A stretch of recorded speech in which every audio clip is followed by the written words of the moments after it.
This is called a coper. It's a crazy skateboard invention from the 80s. So copers are one of those inventions from the 80s. Back then, people wanted to put as much plastic on their skateboard as they possibly could. They used rails on the side to grind. They used lappers so they didn't get hung up. And they used copers to grind smooth. I'm assuming copers comes from the word coping, which is the rail at the top of ramps. But the thing is, copers are terrible at grinding on rails. In my opinion, my normal trucks grind so much better on coping than the copers.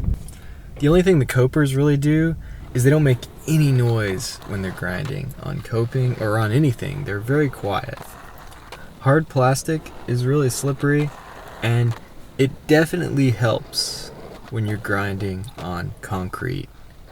So the cool thing about having rails on your skateboard is you can grind on stuff when you don't have wax. And copers are kind of like having rails on your trucks.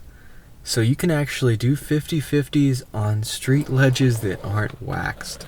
I tested these copers out on some unwaxed, completely dry street ledges. So without the copers, this ledge would have been impossible to grind. You would have to go so fast and lean way back just to grind a little bit, but with the copers, it actually feels like it's waxed. They did a great job at allowing me to grind smoothly for 50/50s. The only thing is they wear down really fast.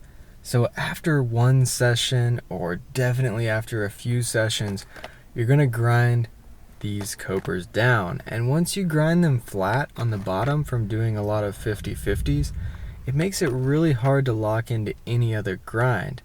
So if you try to do 5/0s, it's gonna want to throw you back down into 50/50s. You've already grinded out that flat spot at the bottom for 50/50s.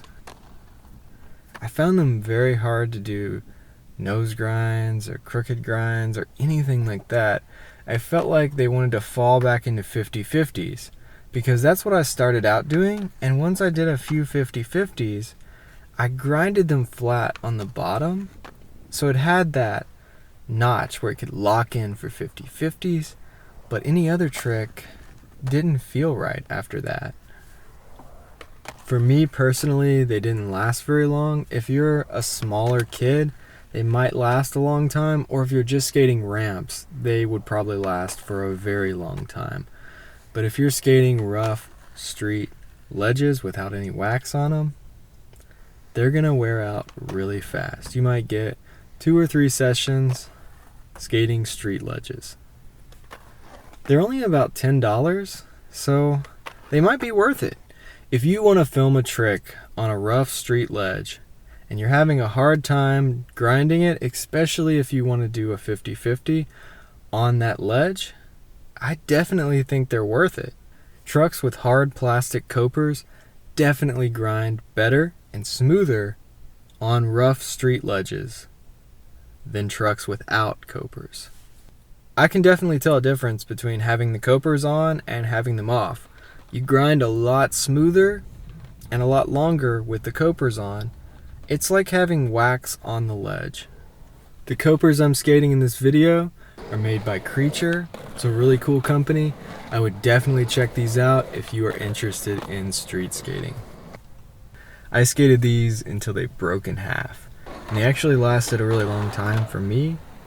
I've seen people at the skate park break copers really quick just by grinding a ledge, but for me, I grinded them all the way down until they were super thin, and eventually, when they wore all the way down, they broke in half. So I think this is a great product. If you enjoy this kind of content, reviews, tutorials, and videos about what I'm learning as I grow as a skateboarder, then hit that subscribe button, and thanks for watching.